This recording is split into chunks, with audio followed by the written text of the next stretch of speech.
Okay, Cobras, we're going to talk about the defensive stance that we've practiced several times. Proper defensive stance is in a crouched position with your weight balanced, your stick out in front of you, prepared to deliver a poke check to the offensive player first, and then follow him. Footing and body positioning and movement is the most important part of defense. Stick checking is less important. If we're in good position and we can reroute our man away from the goal using our legs and our movement, we're better off. First, we'll show you how the poke check works. I have the offensive player coming toward me in slow motion, and I meet him with a poke check, like a stick of a pool cue, like that. I'm aiming for his hands, let's try that again, or the bottom of his stick. I'm balanced properly.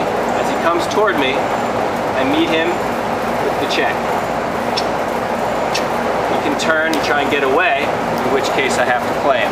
Okay, very good. The next step is, as the player moves toward the goal, and you've determined that he's actually making a run at the goal, then you need to do what's called driving. Driving is actually putting your hands to his hip, as we talked about, and moving him away from the goal and away from a proper shooting position. So, in a drop step, hold there, Eric, is when I actually turn my body, swing around, and start to run hip to hip with Eric. Okay, go ahead. So slow motion, he's coming in. I try to upset him with a poke check, but he turns, now he's coming. Now I turn with him, I get my forearm on him, and I'm able to start driving him away from the goal. Let's do that again, Eric. Okay, come to me.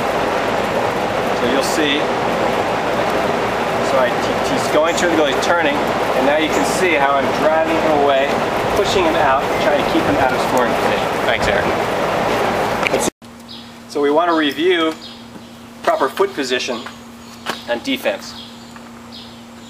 Our goal in defense is always, when we have an attacker coming toward the goal, is to force the attacker away from the dangerous spots where he can score. So we want to have our feet in the proper position to do that, and that's forcing him to the outside. If you look at my feet, as my attacker's coming toward me, Eric, and I'm preparing, you can see that I have my legs turned so that my right foot is forward and my left foot is back, slow down, and so that I'm not letting him come toward the goal, which is down the middle. I want to push him to the outside, so I'm positioned in this way so that I can get him and drive him out like this. Now go back, Eric. If I made the mistake or he faked me out and I had my feet turned like this, he would come toward me, fake me, I'd turn like this, and now what is he going to do? He's going to roll and go this way, and now he's got an alley right to the goal. So remember, you want to force your offensive player who you're guarding outside and away from the goal.